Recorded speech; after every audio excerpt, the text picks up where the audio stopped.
Good evening, coming to you from the Oregon coast, west coast of the United States, North America. Actually, I should have said good afternoon, good day, wherever you may be in the cosmos creation. My name is Rocken Larry Locken with Pleiadian Express Productions, Pleiadian Talk.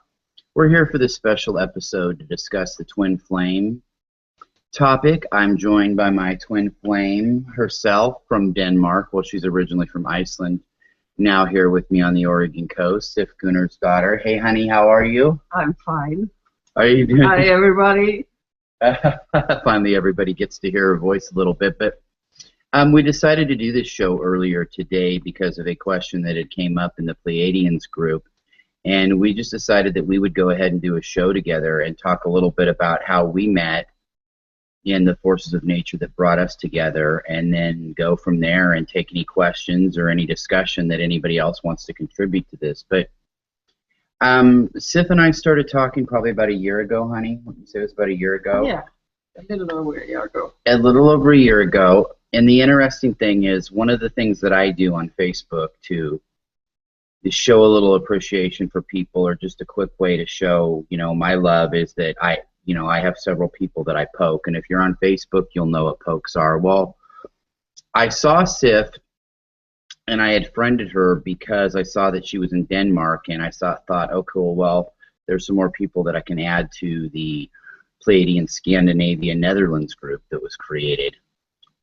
So we got into this poking war with each other, where we were just poking back and forth real quick, and I thought about messaging her. I was going to message her and say, hey, how are you? What's going on? And before I could do that, she messaged me and said, you are the poke master. So at that point, I was anointed the poke master. And the funny thing about it is that she originally comes from Iceland and lived most of her life in Iceland before moving to Denmark.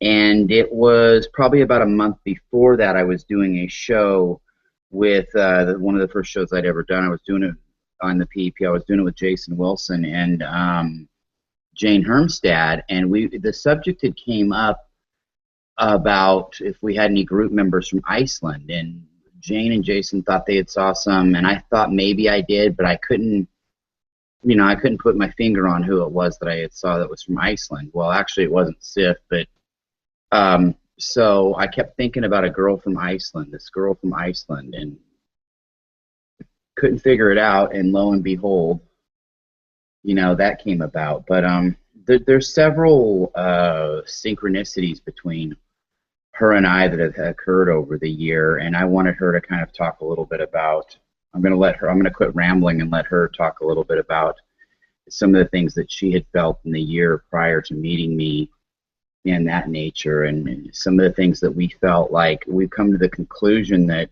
we were supposed to be together in Lemuria, Atlantis, Lemuria, but it never quite materialized until, well, actually it was too late, before she was drowning and I was leaving here in a ship.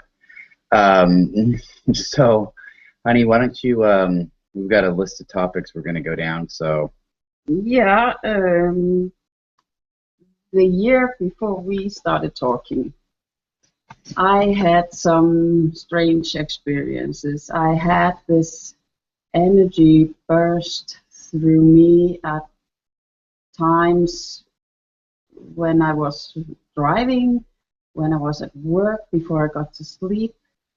And it was so powerful, it took over my body and mind. I couldn't think about anything else. And it confused me quite a bit.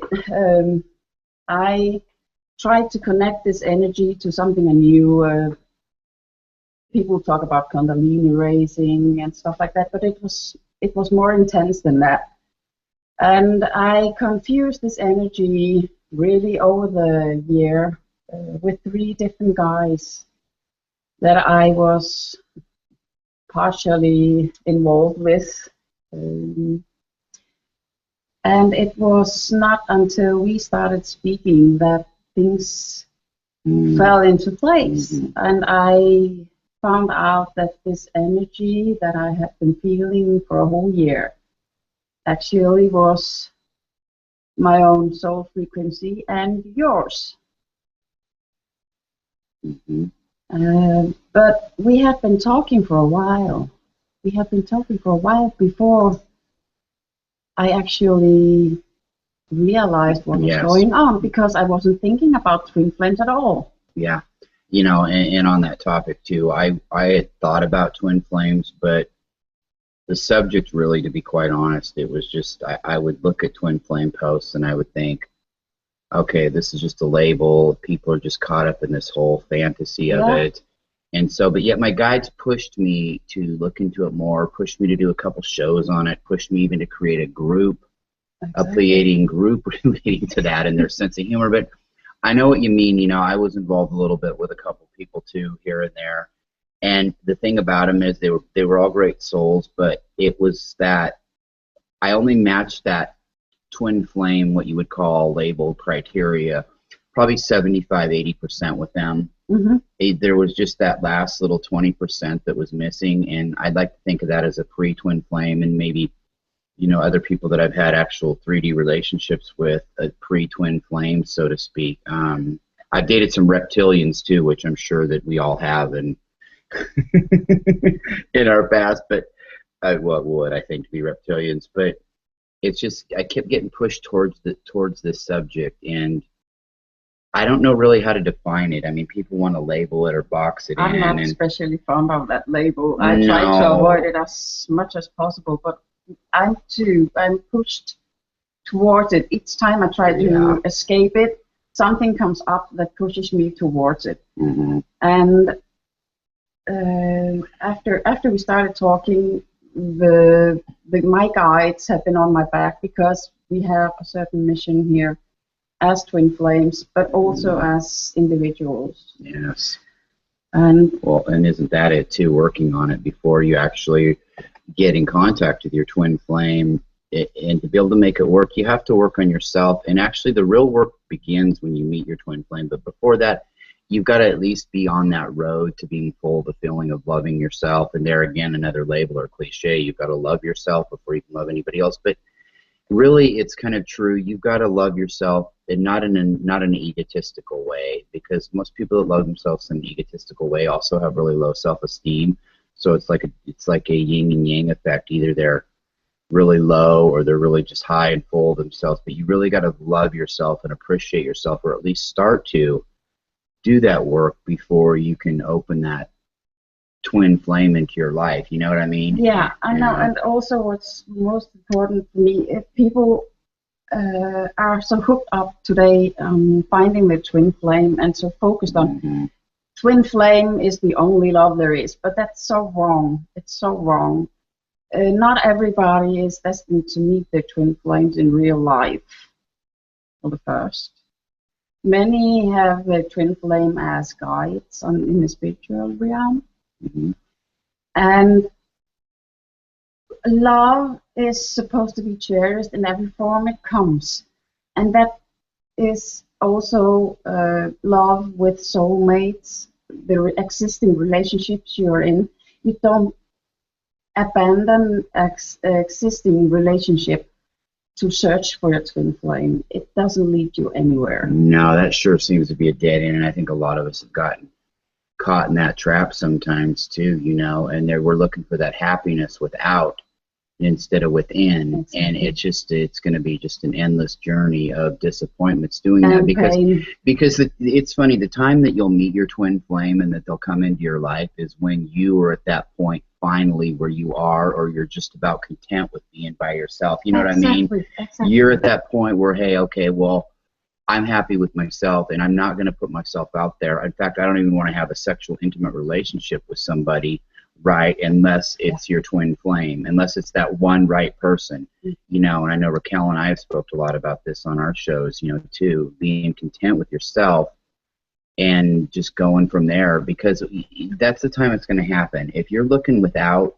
it's just going to be disappointment after disappointment. If you're on that pink cloud effect thinking that you're going to find somebody and all your issues are going to be solved, well, let me tell you something, that's not the case. But here's the kicker too. Once you do meet your twin flame, I'm at that point now where I can finally say that without kind of gasping. Then I went through that phase where, okay, it's a cliche, but yeah, now, you know, I just use that phrase, whatever. But when you meet your twin flame, that's when the real work really starts. I mean, this is still a 3D world in some aspects, and there's still things living together, adjusting to each other's little nuances, habits, things like that. It's not just like the sky opens and there's this big old ray all of a sudden, everything's fixed. No. I mean, the real work, even when you do meet your twin flame and are ready to, that's when the real work begins, you know? Absolutely. Absolutely. Yeah. I mean, it's crazy. But, you know, and some of the things like, you know, if you have any doubt about your twin flame, like you say, well, I don't know if this is my twin flame. Is this my twin flame? Could this be? If you have any hesitance of a doubt, it's probably not. Unless, okay, in the very beginning, if you're just throwing that question out there to yourself, okay, it's one thing. But if you have to ask and wonder at all ever, really, it's not. You know it. And I don't know how to explain it to anybody other than, you know, the cliche, when you do meet your twin flame, you'll know it. Yeah. You'll know it. You'll know it. I mean, you'll know it. If you don't know it for sure, it's not. It's a knowing that's almost in your bones. It's from your deepest core. It's meeting your own self, really. Your other half. And the incidences that might indicate that you have, for instance, the telepathy we have. That would be telepathy for the English listeners right here. Telepathy, right? When you think of something and I say it, or I think of something and you say it, and even the feelings. Like we had a few weeks where we didn't speak at all. A time that was very hard for both of us. But in that period, the connection never faded at all. The connection was there. And we felt each other's feelings. And at some point, I was having difficulties knowing and recognizing my own feelings. What is yours and what is mine? Yeah, and then come to find out you were feeling some of the pain that I was having physically and some of the things I was going through, and you were feeling that. Yeah. And I was feeling some of your feelings, and it's just really interesting. It's I shouldn't tell this story, but I'm going to go ahead and tell on myself a little bit. So about a week ago or so, I had, you know, I was just relaxing at night, and I had a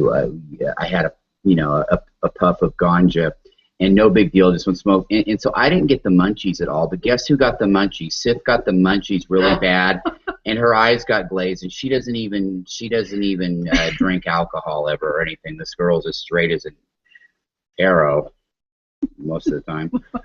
But so anyway, it's just feeling those things, and she can always feel like when my sciatic nerve's acting up, and I can feel when, you know, she's having, you know, her issues, a headache or whatnot. It's just little things like that, and knowing this feeling, and we put this puzzle together, like knowing each other before this lifetime. The Lemurian thing, where it didn't quite work out. It was meant to be, but it didn't work out because the things ended too quickly. It was towards the end, and when the fall was about to happen, and we are remembering the same things too. Yeah, that's the thing too. As we start talking about remembering things, we'll start connecting them together. Yeah. You know, you'll say one thing, I'll say another, and you know, we're working, I think, right now too, going back even further, this connection with Lyra, knowing each other in Lyra somehow, and yeah, I call her my angel, and she calls me her starman. So that's a part of our mission here, to combine the energies. Yeah, explain a little bit about that. Yeah, I'm mostly, and have dealt mostly with angelic energies my whole life. I was born awake and aware, and with this oneness feeling, connected to everyone and everything, and I didn't understand until much later why people didn't feel and see the world as I did. And one of the things I haven't been having too much of in my life were the star energies, as I call them, the alien energies. And that only came to me for about 2.5 years ago or so. The first contact with star energies. And my guides have been on my back and telling me that the mission we have is to combine forces of these realms. the star energies and the angelic energies. I also have a little bit of the fairy realms in me. I have always had a deep contact with nature and nature spirits. And all of that is coming together. And the mission, the true mission, will be revealed to us a little bit later when we are fully living together. Mm-hmm. Yeah, not later on in the show. No, Well, later on. Well, if we're lucky. But and we had talked a little bit, not to get off track, about the difference between the star and the angelic energies. The star energies is a real cut off from home type of feeling, a disconnected, a real looking for a way to just get some relief, not knowing. You mentioned always knowing and always being awakened, and I don't even feel like I fully incarnated here till I was 6 years old, but this stuff was just in the back of my mind till a few years ago. I didn't really give it a lot of thought, but I always knew that something was off, but it was kind of annoying because I couldn't put my finger on it ever, you know what I mean? And what ended up happening is I would manifest myself into seeming like maybe I was a black sheep of the family, or people thought I was weird. And I think people pick up on those energies. There's just something a little bit off, and you don't know what. It's definitely a Blu-ray energy, Before you're awakened to that, you'll be in a store your whole life. People look at you just for a second, and it's not like a look at you like, oh, what's wrong with you? Or, they're looking at you. You can't figure out what it is, but your energies they're drawn to. So I think that's the thing with the star energies is we're more what's the word I'm looking for? Prone to addictions, things like that too, because we're looking for some relief here.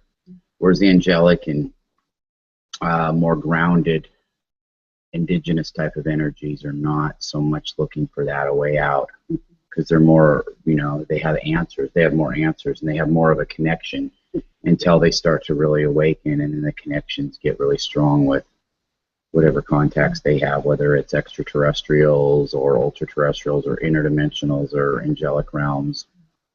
And I want to mention also, you mentioned you weren't fully incarnated here until age of 6.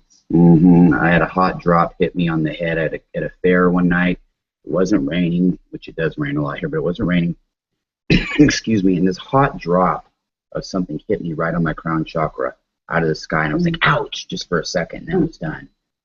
And then I quit having these couple of dreams I always had about a planet burning up and being in a ship. I quit having these dreams that I had all the time, and that dream was always followed then with a mellow dream in a big, bright, starry room system, something like that.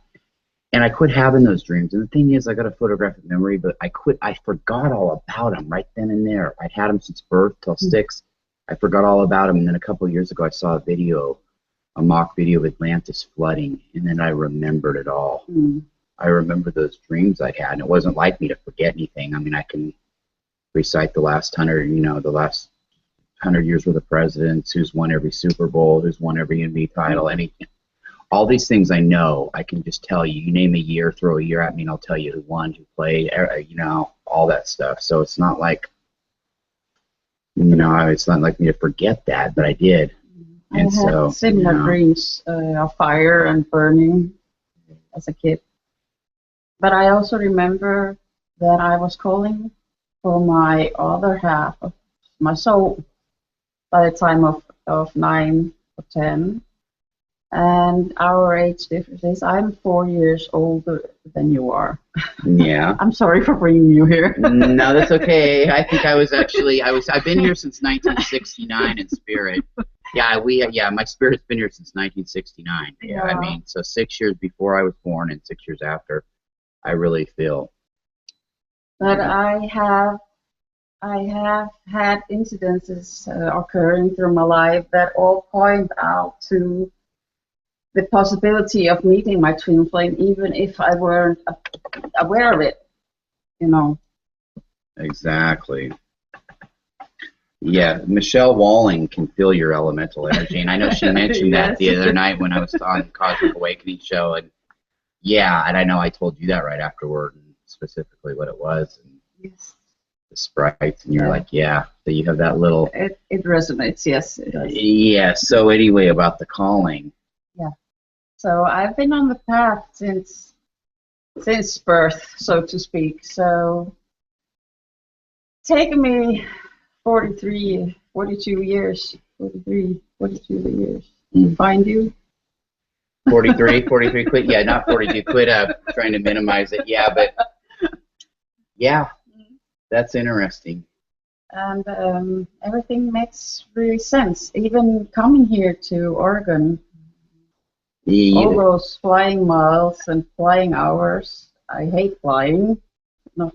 Copenhagen to 3-hour train ride to Copenhagen to Chicago O'Hare Airport. Yeah. And I tried to put the scare of God into her about O'Hare Airport, but about Chicago. Don't go taking any trips to the South Side while you're on your yeah. But so and then Chicago out to Portland, Oregon, and it was just like you thought it would be out here. Huh? I told you the Pacific Northwest was gorgeous, and a lot like, well, it's the east coast of what was Lemuria too, folks.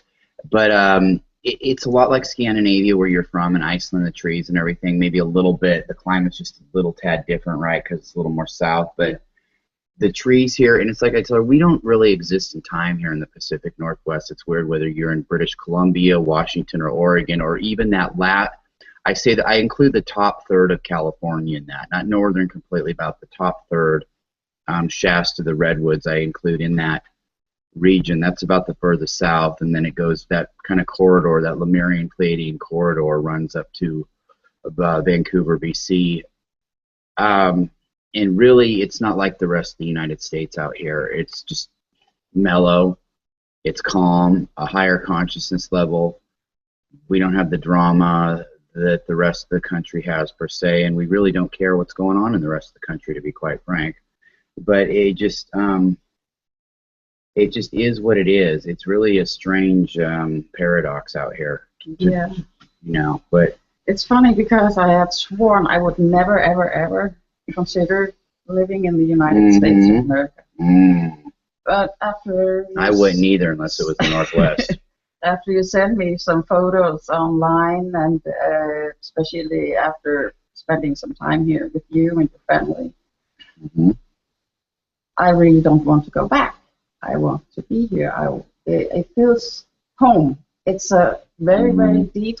Yeah, everything feels so sedated out here too, and I think that's the thing too. The thing is here's we got the conflict out here with the chemtrails are so nasty out here, and it really is causing some problems. But then you see the galactics up in the sky clearing them out and fighting them. That whole corridor actually from Shasta clear up to Oregon to Washington to BC is just getting nailed with chemtrails, and you saw that for yourself. And you got the galactics up there fiercely fighting to clean them out, and they do, but it's still enough to keep people kind of they're trying to keep us in a haze and in the woods out here for one, but we're already kind of like that because of our super consciousness, so it's just hard to explain. You'd have to be out here to understand it. It's really odd.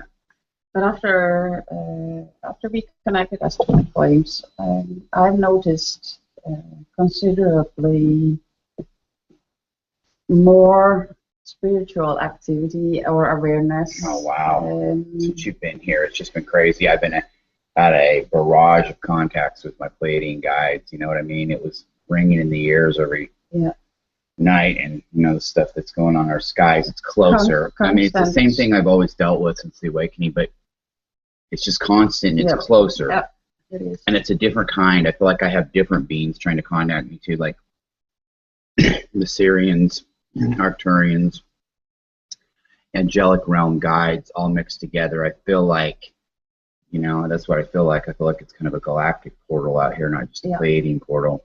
And we are going to have a portal work in our future missions too. So, that has been transmitted to me. You sound like you're whispering, even though I'm right close. Sorry. No, I'm sorry. Even though I'm right close to you. I just want to make Your energies have that effect on me. Anyway, well, I don't know what to say to that. I'm flattered, but so. Yeah, we are regarding the twin flame relationship. So we go back to the relationship as such. It's not a normal kind of relationship. It's not that 3D kind you'll think of. It's more of a 5D relationship and higher. It's our communication is even more on a spiritual level and silent. Exactly. Than spoken words. It's getting used to being comfortable in that silence, and even for me, some of the struggle has been like, well, you know, I took a drink, you know, taking a drink of the milk out of the refrigerator without pouring it in a glass, and you know, and then being surprised that you didn't judge me or yell at me or really get mad at me and throw a fit and get pissed off. Just little things like that. It's such a relief, yet it's kind of a trip to get used to when, I mean, basically, unless you're doing something completely malicious, there's no judgment from your partner, because you realize, here's the kicker too, is that you realize this really, and this is the truth, and people may think, people that have never experienced are going to be really skeptical, and I don't blame them, but it really is your other half. It really is your other half, and I think that, you know, other people can attest to that. I think, you know, Victoria Pleiadian, Luke LaVille could attest to that. I think Greg Prescott and Michelle Walling could attest to that. It's really, yeah, maybe, yes, you know, Michelle Walling, maybe they did open a portal. I think it could be, but like you and Greg or Victoria and Luke, you guys, you would understand what I'm coming from when it's you meet your other half. You really do. It's like that other person is you. And you'd have to be in the situation to quite understand it. I don't know, honey, how to really explain it. It is a personal experience, first and foremost, and for each twin flame couple, it's different because the mission the couple has is different. Yeah, for sure. Also, it's not just about the mission they have as a couple, but also the mission they have as individuals. And all three of these have to be combined. Boy, it's sure the juggling act. I mean, so it's a hell of a work, and people just don't realize it, that this is really a spiritual work, first and foremost, both on yourself and as a couple. You mentioned those three things being combined. Do you think that, like I mentioned earlier about meeting other pre-twin flames, and maybe you have 75–80% of the qualities with them, but not them all? Do you think that there's relationships where two of those things are in place, but the one isn't? So one person hasn't completely worked on themselves, but yet they're kind of worked on it together, and the other person has, or you know what I mean? Yeah, but I don't think it's the same. It's not the same. If you have a pre-twin flame, it will never be the twin flame relation on those levels. Right, but that's what I mean. One of those things isn't in sync on some of those relationships. Yeah. You know, so, and I just think that. And another thing, too, is that, I don't know if I'm getting off topic a little bit, but I know Raquel and I have talked about this quite a bit, is the labeling. And I feel like almost when I say this that maybe I'm judging somebody else's feelings, and I don't mean to do that, but I see this labeling. I feel that people get excited over the twin flame thing, like the word, like, how do I meet my twin flame? Where do I meet my twin flame? Is it under a rock? Is it at a pet store? Is it at Toys R Us? Where do I meet my twin flame? And maybe they'll join the group that we have, Pleiadian Twin Flame Souls United, on Facebook. And some people will be like, oh, this is so exciting. I think I might have met my twin flame. Well, if you think it, you should know it if you really did. And I think they're so caught up in the romance, right? Yeah. The romantic part of that word. And really, it's not really even romantic meeting your twin flame. I mean, it can be, but like Sif was saying, it's on a 5D level. It just is. It's not good, not bad, not romantic. It just is, and it is bliss. It is a bliss. Yes, it is. But it's not like romantic, moonlight drive by the. It's not. It's more like watching the clouds out the window, but being happy together in your bedroom. I would say it was like a car hitting the wall. You're taken by surprise. You're really taken by surprise, and. After this meeting, the real work truly begins. It really does. Within yourself, you will be shown every piece of insecurity within you, every piece of shadow sides you have. Everything is shown to you. Look at your other half. You look at your shadow self, and you will be facing all those fears and phobias have been stashed away for years. And if you are not prepared to take on that challenge, you are not prepared for that twin flame journey. Yeah, and thankfully some of our guides step in, and I don't think a lot of us really meet and have that meeting with our No, twin flame until we're that's ready true. for that, because you know you can be about 85, 90% ready, and then what you'll do is you'll get into a relationship. Maybe it's a bad relationship, or maybe it's with somebody that you meet 85 to 90% of those qualities with. Yeah. I love it. Yeah, Michelle was just kind of walling in the chat, was just echoing what we were saying about it. It's like totally friends with benefits, full love, it's everything. And I've said this to Sif a million times, and what Michelle said is so resonating, because it's like, okay, for me, you've got your best friend, somebody who's like a sister, a total confidant, and a love, all in one person. You know what I mean? Yeah. Totally. So it's all that. It's comfortable like that, and yet being comfortable within yourself. And that took me by surprise as well, because when we started to get to know each other and started to talk about more personal things, I didn't have any problems confiding in you and telling you things about myself that I hadn't told anybody else. Right. Yeah, you Not my best mentioned that. friend, not my parents, not my sister, not anyone. And having that comfort and trust in someone, a totally comfortable, especially trusting. somebody that you have a romantic thing for, you know what I mean? Yeah. And I echo that totally. I feel that way totally about you. I mean, I felt that way too, like things I could tell you that I wouldn't bother my best friend with, maybe, or whatever, and it just came out naturally. And it gives you a sense of feeling that you're understood on a level that you have never, ever experienced before. And that is amazing. That's a wonderful feeling, for me at least.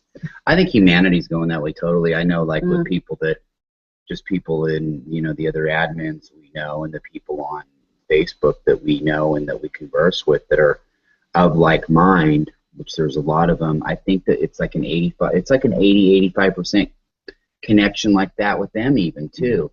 You know what I mean? I mean, because, and then especially when you meet your twin flame, it's just amazing. And, you know, I don't know. There's so many, like I said, there's so many labels that get thrown out there.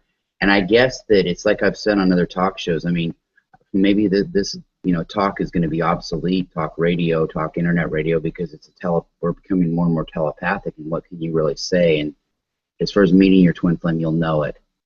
Here you go again with the ultimate cliche, right? You'll know it. You'll just know it. You'll just know it. You'll just know it. And people still yet, even when I would hear that before I know it about something, about any subject, well, you just know it. I thought, okay, well, I'll just know it, but will I still have a question or two about it? Nope. No. The question is, no, you won't. There's no question about it. Not at all. That's a good point, Michelle Walling. In another lifetime, Greg was her son, and we can talk about anything. That's another thing people need to be really open-minded to, too, is see how that helped with their situation and was part of their growth path during lifetimes. I mean, we need to understand the fact that it could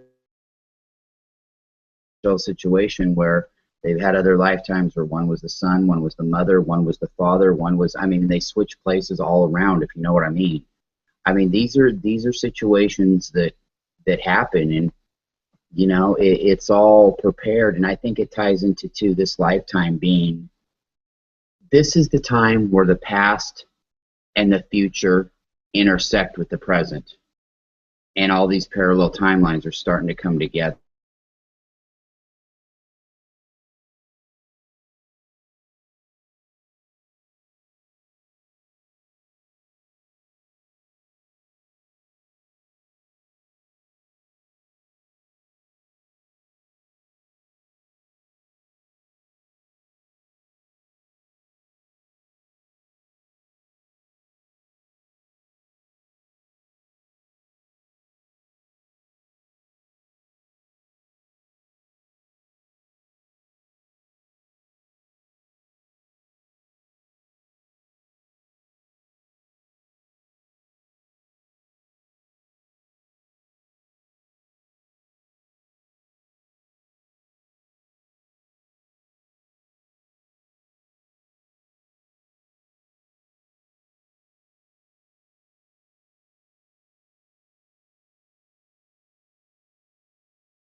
Yeah. So anyway, I'm talking about the connection. Yeah, the connection. Speaking of the connection, it got dropped. We had this thing come across that said your connection has been ended due to something. I don't know, but we're back online now.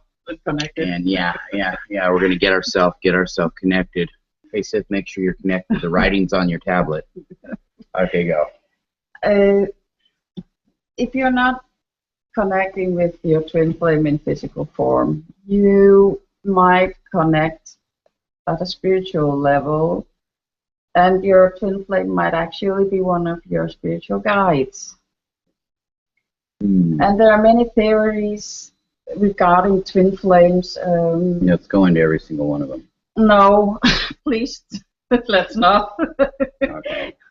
People can find a whole lot of information on Google, Yahoo, YouTube, everywhere on the internet. And this group called Pleiadian Twin Flame Souls United, you may have heard of. You may send us some messages regarding the subject.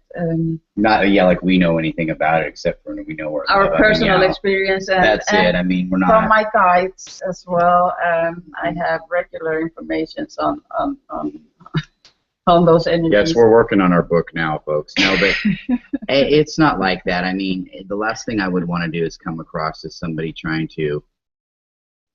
But if you have any questions or answers, I think that the thing when we step in is when people just have a question that's kind of generic about it, or how do I know if I met my twin flame, or is it some magical experience that happens, or it's not like that.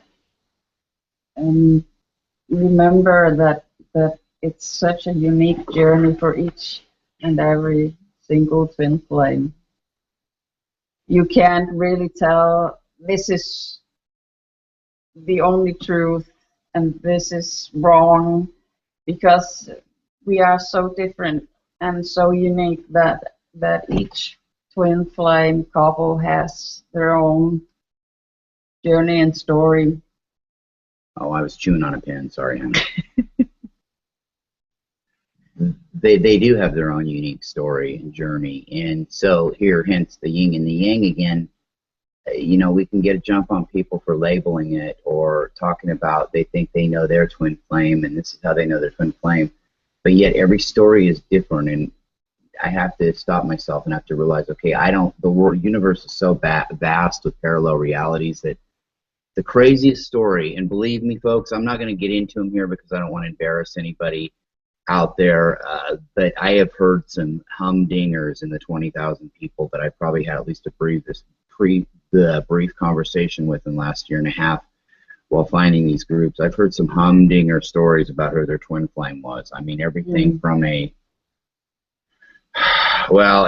from an 80s washed up soap opera star that then went on to play a very small role in Baywatch, to somebody from another planet, to any of the craziest stories you could ever imagine, and then some. I have heard from people about who their twin flame really was, and some have made me laugh, some have made me go, oh God, but then I have to realize at the end of the day, who am I to think or know?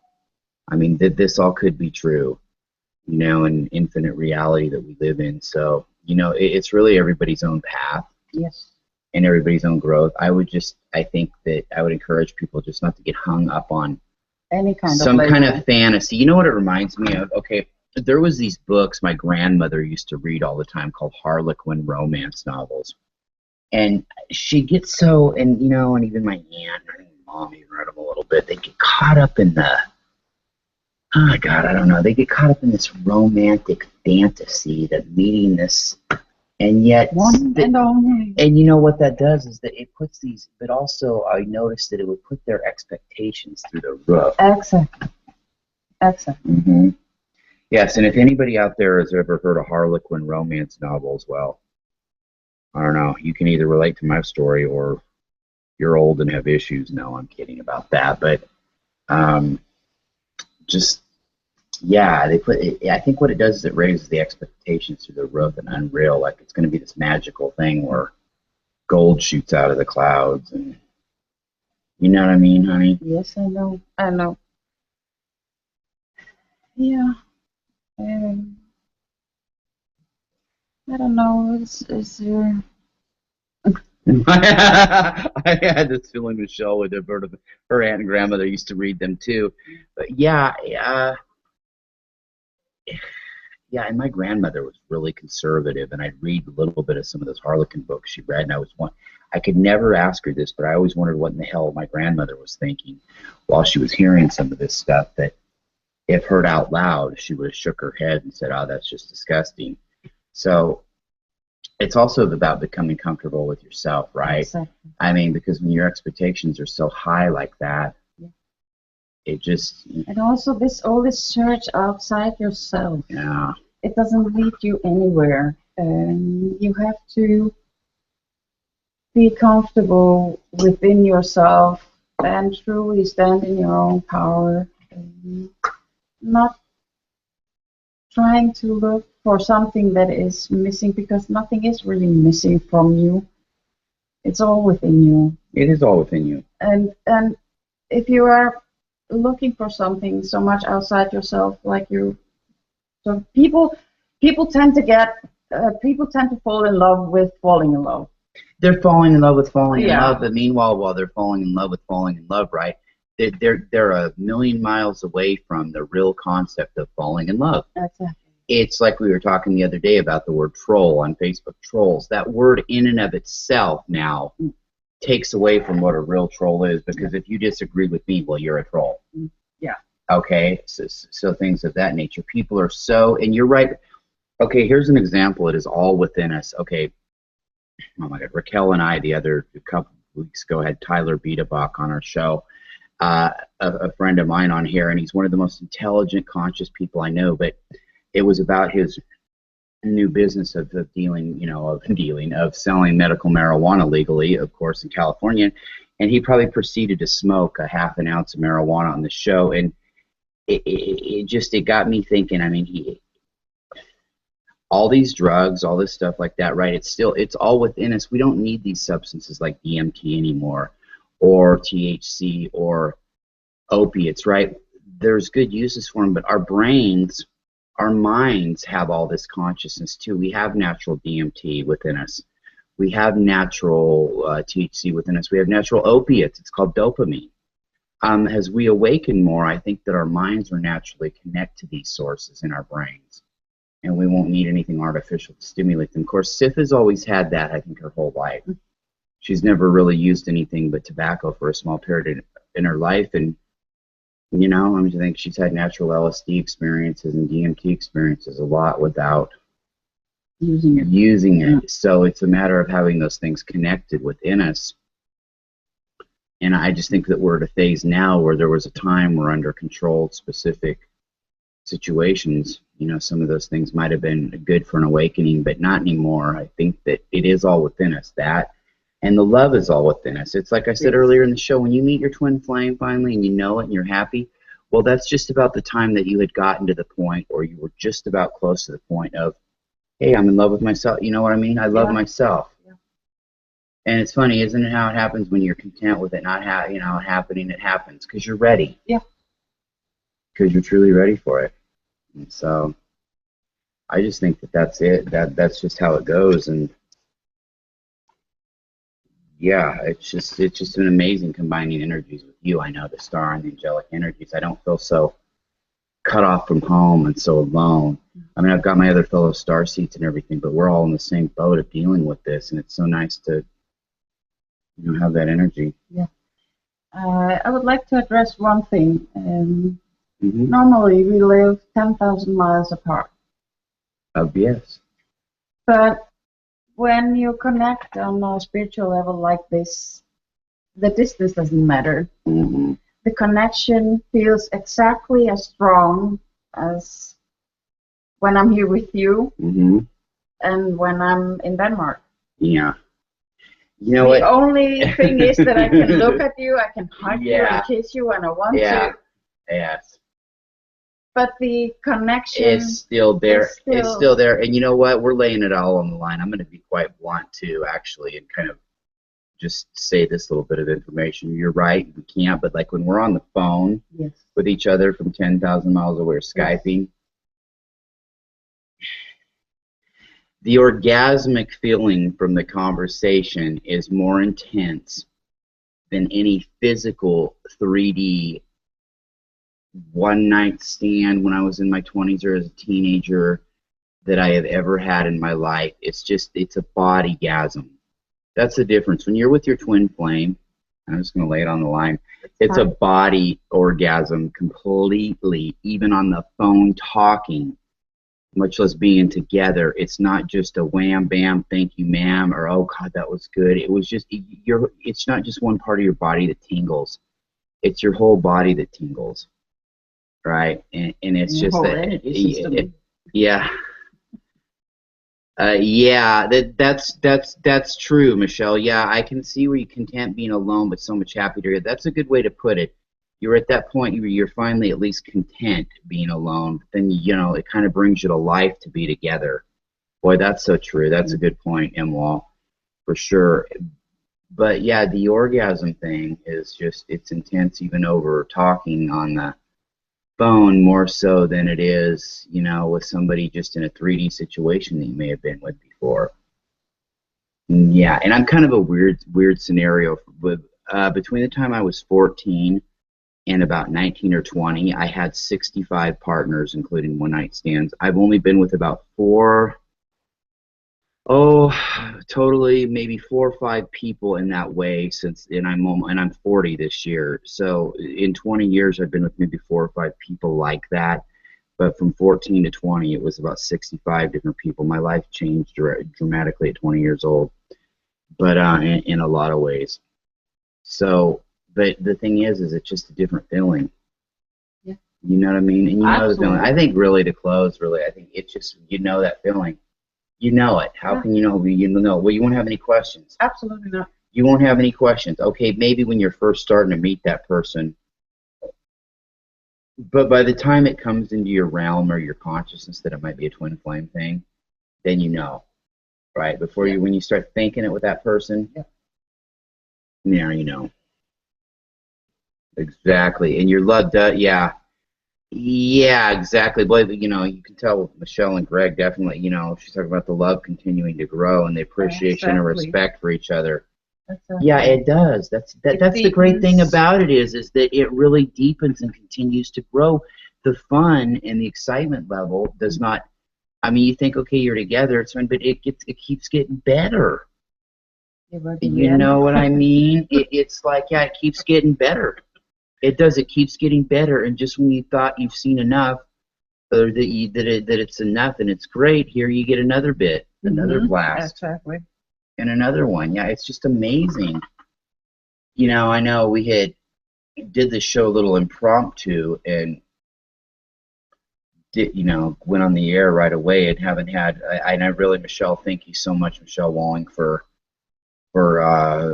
adding to the conversation. I appreciate it. I was hoping that people would have questions for us, or, well, they can still message us. I'm not, whatever, on air. That's fine. Anytime. So I want to wish everybody much love. And I guess, Sif, I always ask, what I always ask people at the end of the show? I always ask people to get on the mic and do it the Howard Cosell style. And Howard Cosell, you're not from here. You don't know who Howard Cosell is. Even Michelle Walling, who hates sports, I'm sure knows who Howard Cosell is. Greg certainly would.